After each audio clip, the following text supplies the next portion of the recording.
Bonjour à tous et bienvenue dans une nouvelle rubrique du Sens Caché. Alors aujourd'hui avec moi Romain Cardon qui accueille Monsieur Yazid Sana, chef du département GEMA à l'Université Paris-Est, pour discuter de la crise économique. Donc Romain, je te laisse faire la présentation. Bonjour. Bonjour. Alors depuis 2007, le mot crise a envahi les médias. Pas une semaine passe sans que les politiques, économistes, PDG, journalistes en parlent. Le mot subprime, titrisation, crise financière, crise économique, crise de l'euro, agence de notation. Nous sommes bombardés par ce vocabulaire qui pour le commun des citoyens appartient à une langue non définissable. Alors notre objectif aujourd'hui est d'éclaircir nos auditeurs et de parcourir l'histoire afin de détailler les événements et décisions qui nous ont conduits à la situation actuelle. Alors, Monsieur San, quels ont été les événements déclencheurs et à quelle année cela remonte-t-il? Alors, si on parle de la fameuse crise des subprimes, elle date de 2007.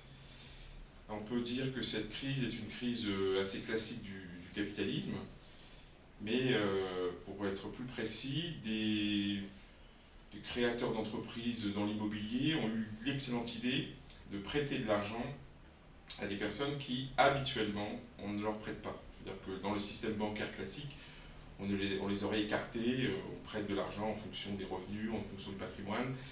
Et ces organismes ont eu l'idée de prêter de l'argent à ces personnes en jouant sur deux événements, des taux d'intérêt variables et surtout des hypothèques, en jouant sur la croissance de l'immobilier américain, en disant si une personne fait un défaut de paiement, je me récupère sur la revente du patrimoine. Donc le modèle tenait bien la route pendant assez longtemps. Donc on peut dire que la crise est apparue au moment du krach immobilier parce que tout reposait sur la valeur des biens que ces organismes pouvaient revendre. Et au moment où le marché américain s'est retourné, en 2007, à ce moment-là, tout le modèle s'effondre parce que ces personnes ne peuvent pas récupérer leurs créances, étant donné que les personnes à qui ils ont prêté, ils le savaient qu'ils ne rembourseraient jamais. À partir du moment où la valeur de leurs biens diminue, ils ne récupèrent pas leur argent et c'est la faillite. Donc normalement, cette crise des subprimes aurait dû s'arrêter là. C'est des organismes qui ont joué à prêter de l'argent à des gens qui ne le pouvaient pas, ils jouaient sur la valeur des biens qu'ils achetaient et leur faillite aurait dû s'arrêter là. Ça a été plus loin parce qu'ils ont été plus finaux et plus malins, c'est qu'ils ont rajouté un élément à la crise, c'est qu'ils ont utilisé une technique qui est très connue pour le système bancaire qui s'appelle la titrisation, c'est-à-dire vous transformez une dette en titre financier. C'est un système qui est parfaitement intelligent, c'est simplement avoir des effets de levier pour les prêteurs. Eux ont simplement détourné l'outil, ils ont simplement trouvé l'idée de prendre les créances douteuses, la transformer en titre financier et la diffuser sur les marchés financiers. Donc, qu'est-ce que la titrisation? Parce que les gens ils entendent ce mot-là, mais en fait ça fonctionne comment? Très simplement, normalement, le prêteur a un contrat avec l'emprunteur qu'on appelle une créance et c'est lié entre deux. Le jour où vous remboursez, vous éteignez votre créance. Titrisation, vous le transformez en un titre que vous vendez sur les marchés financiers. On appelle ça une obligation.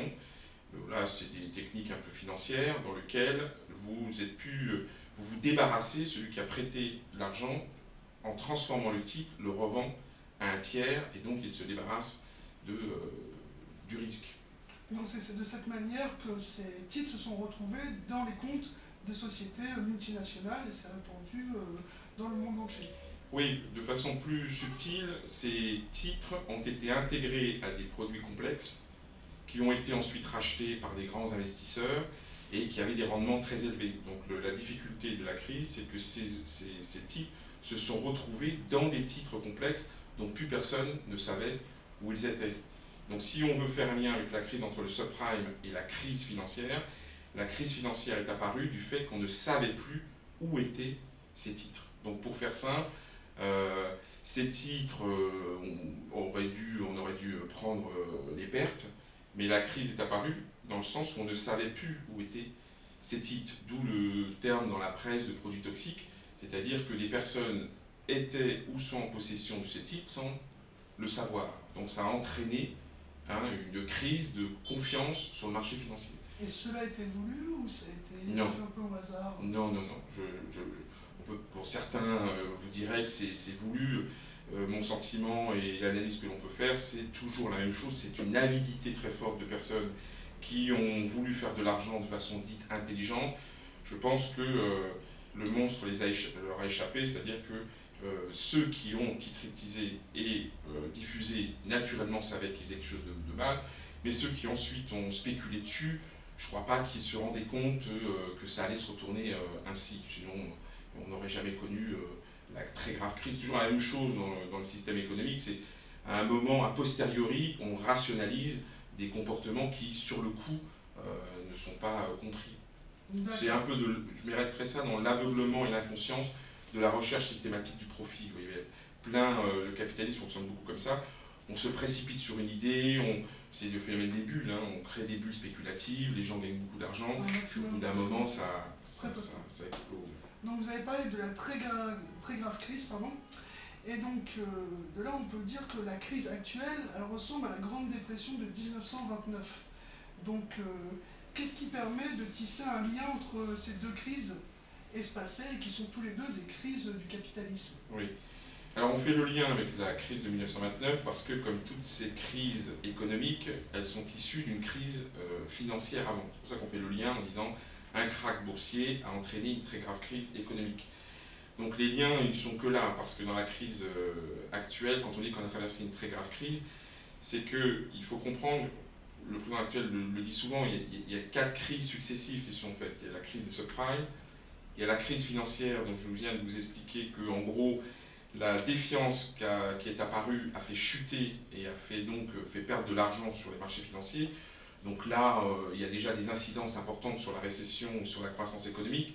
Pour faire simple, quand il y a un krach boursier, les ménages perdent de l'argent, donc ils consomment moins, les entreprises font des pertes, donc elles investissent moins, donc le lien entre marché financier et croissance, elle vient dans la consommation et l'investissement. Donc là, ça entraîne une récession. Donc déjà là, en 2009, la grave récession qu'on a connue était issue de cette crise financière.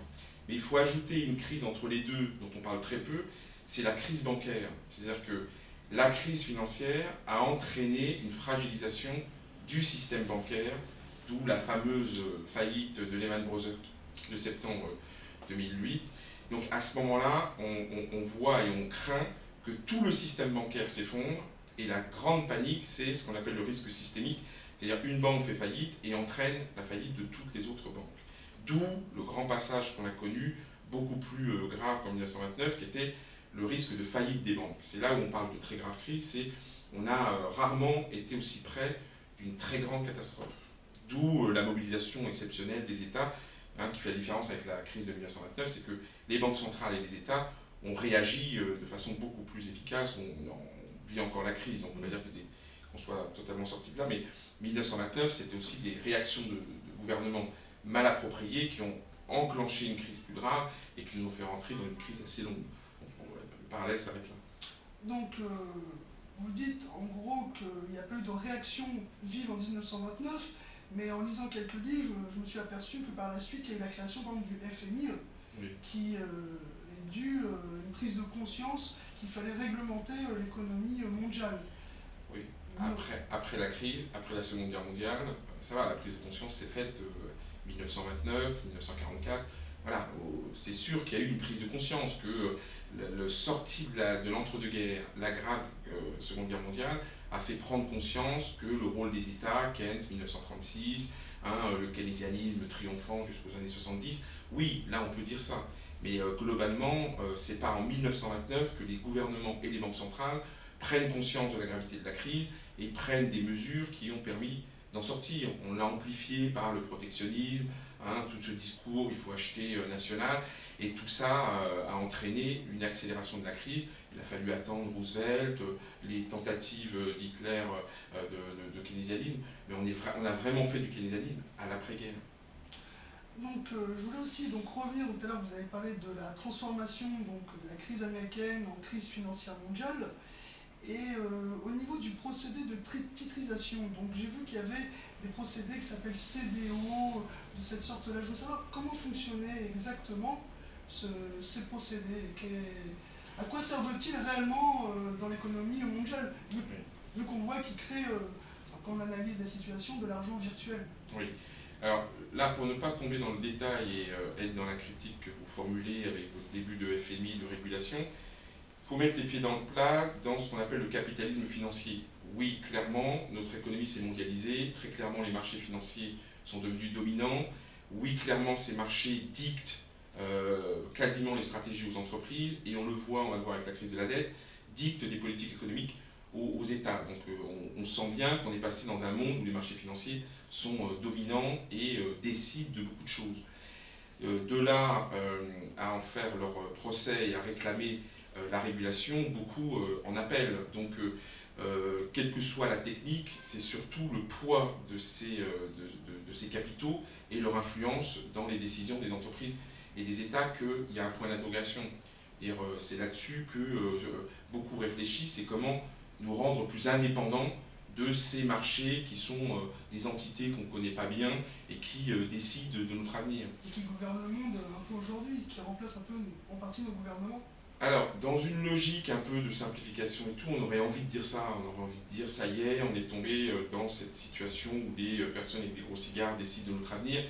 C'est une multitude d'acteurs qui ont une pensée globale, qui pensent la même chose et qui n'ont qu'une ambition, c'est réaliser de l'argent et de faire des plus-values. Donc c'est vrai, quand on dit c'est de l'argent qui fait de l'argent, c'est vrai et faux, il ne faut pas jeter le bébé avec l'eau du bain. Si je peux dire que l'économie a besoin des marchés financiers, ça serait démagogique de dire pour investir, pour emprunter, on va le voir avec les États, on a besoin de l'épargne des ménages, donc quand des personnes ont de l'épargne, c'est très bien de savoir les allouer et pour pouvoir investir et pouvoir aider les États à continuer leur politique sociale, etc.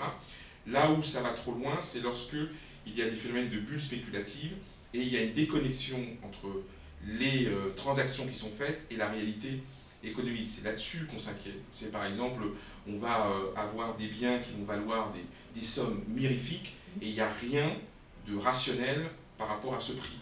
Hein, ça a été la bulle d'Internet, hein, tous les jeunes aujourd'hui adorent Internet, mais dans les années 2000, il suffisait de lancer une activité sur la toile et tout d'un coup, vous pouviez voir des sociétés valorisées à des millions d'euros lorsqu'il n'y avait aucune réalité économique derrière. Tout ça s'est effondré, donc il y a des gens qui ont bien gagné leur vie en achetant au bon moment et en revendant au bon moment, mais in fine, tout ça s'effondre.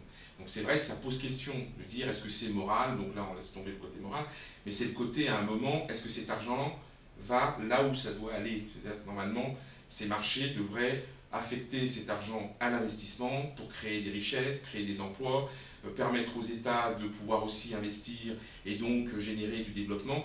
Là, on serait tous heureux de ces marchés financiers, ils seraient efficients, etc. Le problème, c'est que parfois, les acteurs utilisent ces outils pour pouvoir faire cette fameuse spéculation que certains doutent de leur utilité. Oui, parce qu'on pense aujourd'hui, enfin beaucoup de personnes pensent que notre économie actuelle n'est plus basée sur le travail, et est basée sur des spéculations et des chiffres virtuels. Oui.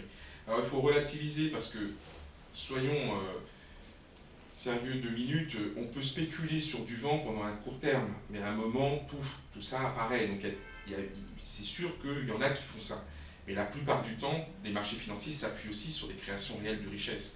Quand vous décidez d'investir sur Google, vous êtes convaincu que Google, aujourd'hui, a des potentiels encore de modèles économiques performants, et Google a démontré que son moteur, son système publicitaire, etc., générait des revenus. Hein, on est plus inquiet sur Facebook, mais bon, derrière, il y a toujours cette croyance de ça va générer in fine de la richesse, parce que si ce n'est pas le cas, au bout d'un moment, tout le monde se réveille, et voilà. Et tout le problème de la méconnaissance des marchés financiers et de leur mauvaise réputation, c'est que certains jouent à cela sans en connaître les règles. Donc c'est sûr qu'il y a des personnes qui se trouvent spoliées et qui perdent, mais c'est pas aussi... il y a très peu de gens qui investissent réellement dans les marchés financiers. Il y a 6 millions de Français, 7 millions de Français qui ont un petit portefeuille, et c'est surtout des SICAV, des OPCV. Donc il n'y a pas ce côté là de dire bon, ça ruine la classe moyenne et tout, c'est pas le cas. Alors, vous disiez sans connaître les règles, mais y a-t-il des règles?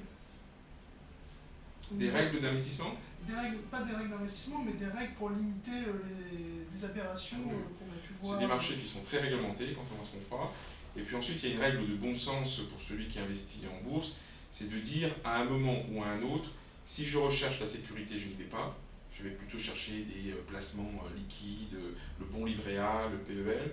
Et si je vais vers ces marchés financiers, c'est que j'accepte le risque. Et en économie, le profit et la rémunération du risque. Donc à un moment ou à un autre, la règle de base, c'est quand je vais sur ces marchés, je prends un risque. Mais ne parlons pas monsieur lambda, je parle en gros des traders.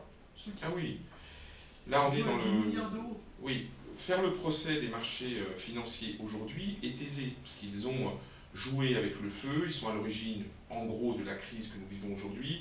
Ils ont même, comble l'ingratitude de s'en prendre aux États qui les ont sauvés. Donc aujourd'hui, je ne serai pas l'avocat de ces institutions. Maintenant, c'est vrai que de les mettre tous dans le même sac, c'est peut-être un peu gênant, mais au lieu de les mettre tous dans le même sac, il suffirait de ramener un élément moteur.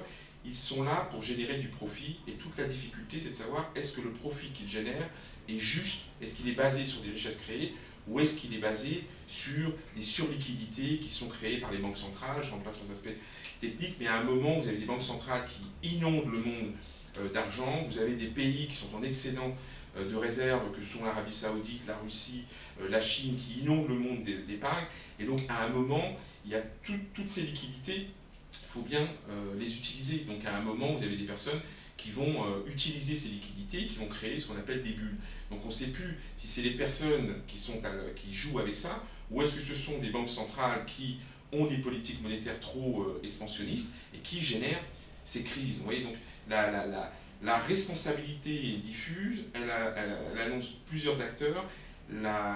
La facilité serait de trouver, entre guillemets, le bouc émissaire et de dire, voilà, les traders sont avides, dangereux, on fait sauter la banque et on paye pour eux. C'est pas complètement faux, mais c'est aussi pas complètement vrai. C'est plus complexe que ça. Les États ont une responsabilité, les banques centrales, nous-mêmes en tant que citoyens et ménages, dans la façon dont on met notre argent, mais c'est moins porteur que de dire voilà, on a affaire à des voleurs, à des spoliateurs, allons leur régler leur compte. Demain, on nationalise les banques, comme certains le préconisent. C'est sûrement une bonne idée, ça mettrait plus de stabilité, mais il y a d'autres choses à aller voir. Mais donc, quelles décisions ont été prises donc, pour éteindre cette crise? Des décisions très importantes. On oublie quand même l'extrême réactivité des États qui ont fait des politiques de relance. Pas nous en Europe, la France a fait qu'un petit relance de 20 milliards, mais Obama a fait une énorme relance. Donc il y a déjà toutes ces politiques keynésiennes qui ont été faites pour soutenir la croissance. Le soutien extrêmement fort aux banques. Les banques ont failli faire faillite sans l'intervention massive des États. Elles auraient fait faillite et en nous embarquant avec eux dans la crise.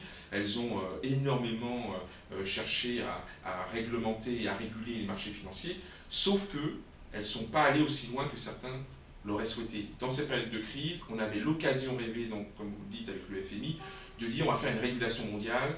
Ça y est, on a l'opportunité. On va créer des organismes, des agences de notation indépendants, on va mettre des règles prudentielles aux banques beaucoup plus restrictives. Donc tout ça était une opportunité extraordinaire, mais les États n'ont pas osé aller jusque-là. C'est le problème de la gouvernance mondiale. C'est le débat sur est-ce que la mondialisation va enfin avoir un pilote et est-ce qu'il va y avoir une gouvernance mondiale cohérente. On en est très loin encore. Et donc, allons-nous repartir vers d'autres crises dans l'avenir? Comme on voit les cycles de Kondratiev qui montrent des cycles constants. Oui, qui étaient des cycles sur la croissance économique et le développement. Là, on est vraiment sur des crises financières qui se répètent. Parce que là, on n'a même pas cité la crise de l'euro et la crise de la dette, qui ont suivi derrière, mais qui sont la suite, qui sont la suite logique de ces crises. Donc c'est pour ça que quand on dit la crise, on doit dire les crises, et surtout la crise continue, on n'en est pas encore sorti. Mais c'est globalement la crise actuelle, les États ont tout fait pour essayer d'en sortir, et on aurait tendance à dire elles en payent le prix fort parce qu'une partie de leur endettement viennent de ces soutiens massifs aux banques. Pas uniquement, il ne faudrait pas penser que la crise de la dette des États ne vienne que de cette intervention. Mais une partie de cette dette provient de l'intervention des aides aux banques. Donc il y a un côté ingrat du côté des marchés financiers et des banques, d'avoir été soutenus par des États qui se sont endettés pour pouvoir les sauver, et aujourd'hui on les pointe du doigt dans leur irresponsabilité d'endettement. Bon, pour être honnête, l'endettement était largement important avant la crise. La crise a accéléré un mouvement qu'on aurait traversé à un moment ou à un autre. Quand on atteint des niveaux d'endettement comme les nôtres, il y a un moment où il faut se désendetter. Donc là, la crise a accéléré un sujet auquel on aurait été confronté peut-être pas en 2012, mais peut-être qu'en 2020, ça a accéléré le timing. Donc y a-t-il des solutions gouvernementales ou économiques par la suite pour réduire ces dettes? Ah oui, alors si on parle maintenant de la crise qu'on appelle des crises des dettes souveraines qui ont entraîné la crise de l'euro avec la fameuse crise de la Grèce, c'est que là c'est un autre problème, c'est-à-dire que la Grèce, elle n'est pas en faillite entre guillemets parce qu'elle a aidé le système financier, si bien sûr qu'elle a aidé son propre système financier, que ça a accéléré le mouvement. Mais ces pays ont profité de la zone euro, de taux d'intérêt très bas, et donc comme beaucoup d'acteurs économiques, quand on a une opportunité, on a tendance un peu à être opportuniste et à en profiter. Donc les Grecs et bien d'autres pays ont emprunté au-delà du raisonnable. Et donc aujourd'hui, on paye simplement le fait qu'un État s'est endetté de façon déraisonnable et n'est plus en capacité de faire face à ses obligations. Donc la crise de l'euro, c'est simplement des États européens qui n'ont pas pris conscience rapidement de ce problème et n'ont pas cherché à le résoudre de façon solidaire. Tout le monde regrette qu'il y a 2 ans, on aurait pu régler ce problème-là, qui aurait été anecdotique, avec une forte intervention des pays européens, mais là, on bute sur la cohérence et l'harmonie européenne, dans lequel il y a eu un mouvement un peu d'égoïsme des États qui ont pensé qu'on pouvait s'en sortir en laissant la Grèce de côté. Donc ça nous revient à la figure. On voit bien qu'aujourd'hui, toute la zone euro est solidaire et on ne peut pas laisser un État faire faillite sans que c'est des incidents sur les autres. Et alors justement, je me permets une question. Vous dites qu'il y a une cohérence aujourd'hui entre les États européens. Mais on voit qu'en France, on assiste à un paradoxe. C'est-à-dire que les politiciens jouent sur un certain nationalisme. On voit par exemple François Bayrou produire en France. Et en même temps, on voit tous les États européens qui sont solidaires entre eux. Est-ce que vous pensez que la crise de la zone euro peut cesser en jouant comme ça sur 2 tableaux, d'un côté le nationalisme et d'un autre côté le fédéralisme européen?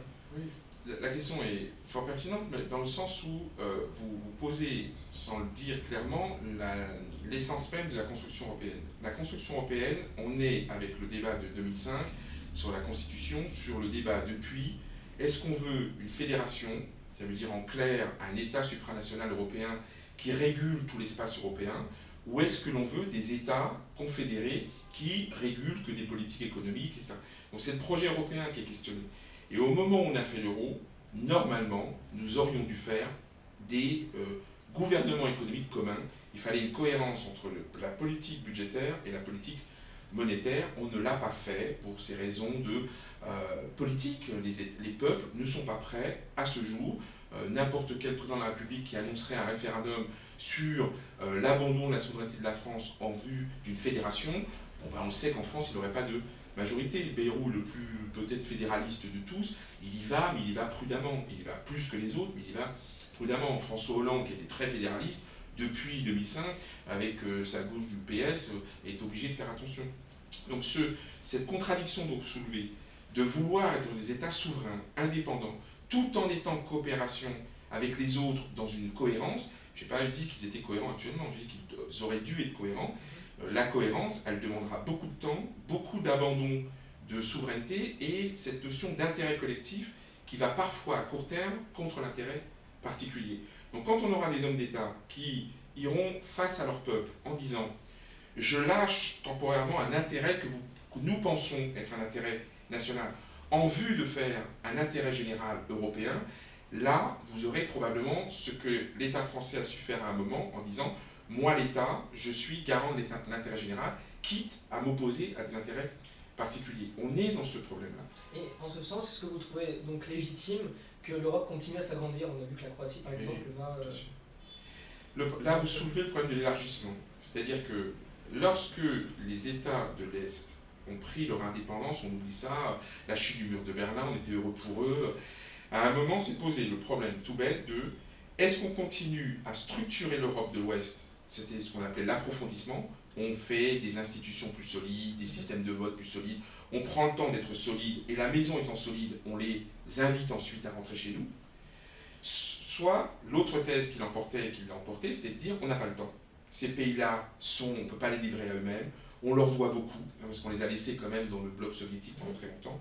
Ils sont en train de se libérer, on se doit, pour X raisons, de les intégrer, en sachant que c'est peut-être, ça posera des problèmes économiques colossaux et surtout des problèmes politiques très importants. Et donc on a fait ce choix, l'élargissement avant l'approfondissement. Et vous avez vu le résultat en 2005.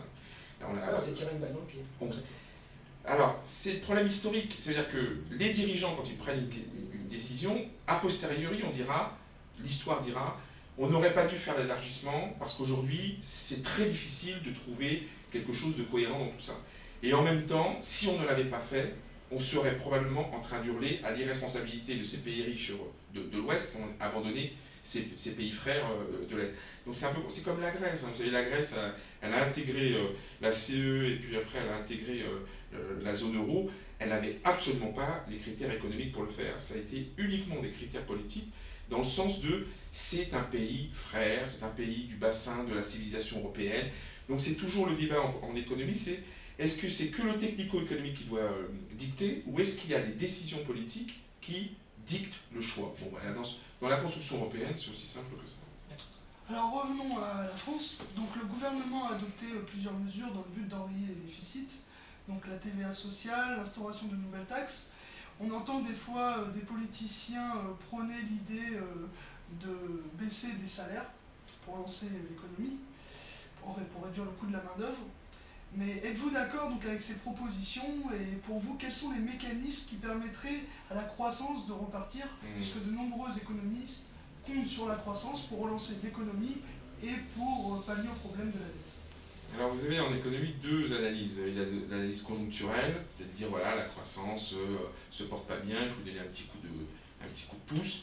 Et habituellement, dans les logiques keynésiennes, c'était l'État qui était chargé de donner ce petit coup de pouce avec des déficits budgétaires. Jusqu'à récemment, ça fonctionnait. Vous aviez le moteur qui toussait un peu, un petit coup d'accélérateur et ça repartait. Là, dans l'état dans lequel sont nos déficits et dans l'état dans lequel sont nos dettes, on peut dire que même François Hollande, s'il est élu, sera extrêmement prudent et ne fera probablement pas une politique de relance. Donc de ce côté-là, il ne faut pas attendre une reprise de la croissance, d'injection encore massive de capitaux, de dépenses publiques pour accélérer le mouvement. Donc de ce côté-là, on va dire la potion est amère et on risque pendant un certain temps de ne plus avoir de solution de ce côté. La solution semble être dans une logique plus structurelle, c'est-à-dire de remettre à plat l'économie française dans ses logiques de compétitivité, la place du social et de ses dépenses qui pèsent sur les coûts de manœuvre. Donc c'est un débat très douloureux de est-ce qu'aujourd'hui on a des structures qui sont adaptées à la mondialisation et au développement d'aujourd'hui. Et c'est vrai que c'est là-dessus que le débat va se faire et va être douloureux, puisque pour être très concret, la compétitivité des entreprises va nécessiter des investissements particuliers dans la recherche, dans l'enseignement supérieur, sur le problème des qualifications, sur le problème du poids de la protection sociale, sur les charges sociales qui pèsent sur les coûts de main-d'œuvre. Donc tout ça sont des débats nécessaires, mais qui sont extrêmement compliqués parce que voilà, on ne les aborde pas toujours la tête reposée en se disant c'est dans l'intérêt général et à long terme. Alors, parce que vous-même l'avez dit en début d'émission, tout est lié plus ou moins. La crise, on l'a vu encore, a amplifié le fossé entre très riches et très pauvres. Il n'y a jamais autant de millionnaires, mais il n'y a jamais eu autant de chômeurs. François Hollande propose à ce titre de taxer les plus riches à 75% pour sortir de la crise et en même temps réduire les inégalités. Est-ce que vous pensez que la finance a pour but de réduire les inégalités sociales? Non, on va être très clair, les inégalités ont pendant des décennies été réduites par l'intervention des États. Pendant très longtemps, sans l'intervention des États, l'écart des revenus aurait continué à se creuser. C'est la crise des États et la montée de l'individualisme et du libéralisme qui a fait que la fiscalité était moins efficace, la légitimité des politiques sociales était jugée moins légitime, donc elles se sont de nouveau creusées. Vous rajoutez ça à la crise, et donc vous avez des creusements avec des salaires qui sont montés très très haut avec les gens du CAC 40, les footballeurs, tout ce que vous voulez, et des personnes qui sont tombées dans la précarité. Donc normalement, dans un État assez cohésif et qui ne met pas l'individualisme et qui n'a pas une pensée égoïste, on a largement les moyens de faire un système de redistribution et, pour faire simple, reprendre à ceux qui ont pour donner à ceux qui n'ont pas. Et donc dans le 75%, ça serait génial si on le faisait et qu'il y avait suffisamment d'argent collecté pour ensuite les injecter en revenus à ces personnes et ainsi on réduit.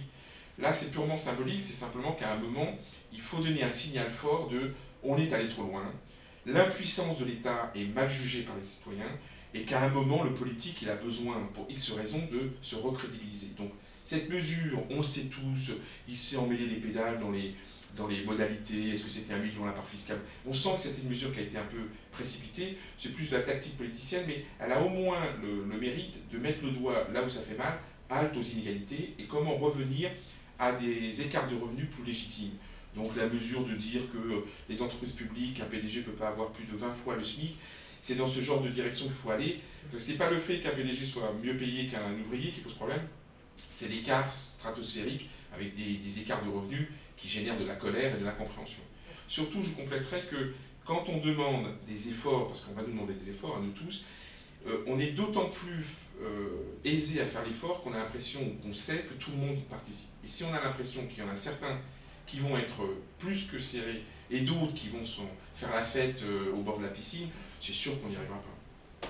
Donc tout à l'heure, Pierre-Henri a parlé de fabriquer français et tout ça, et aux États-Unis, donc on observe que plusieurs grosses sociétés, donc Ford, DuPont, Intel, Otis, font une relocalisation de leur fabrication sur le territoire américain.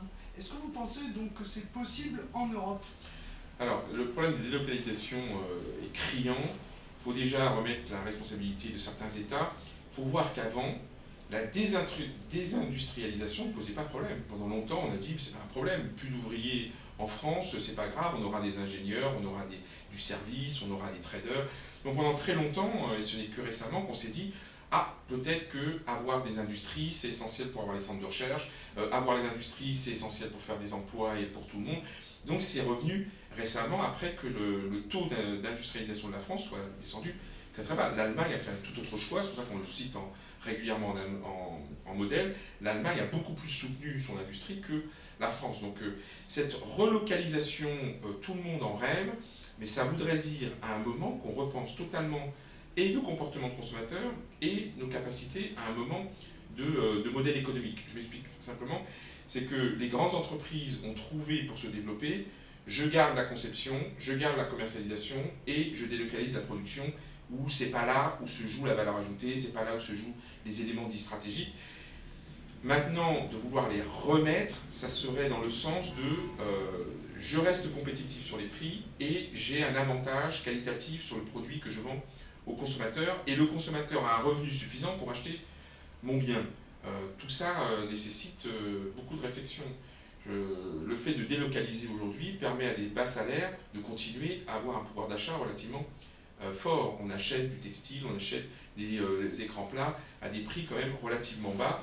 Si on les relocalisait, les prix seraient obligatoirement plus élevés. Vous pensez que c'est forcé ce principe, puisque quand on observe le coût de fabrication et le coût de main-d'œuvre, le pourcentage du coût de main-d'œuvre est souvent faible par rapport au coût total de l'objet?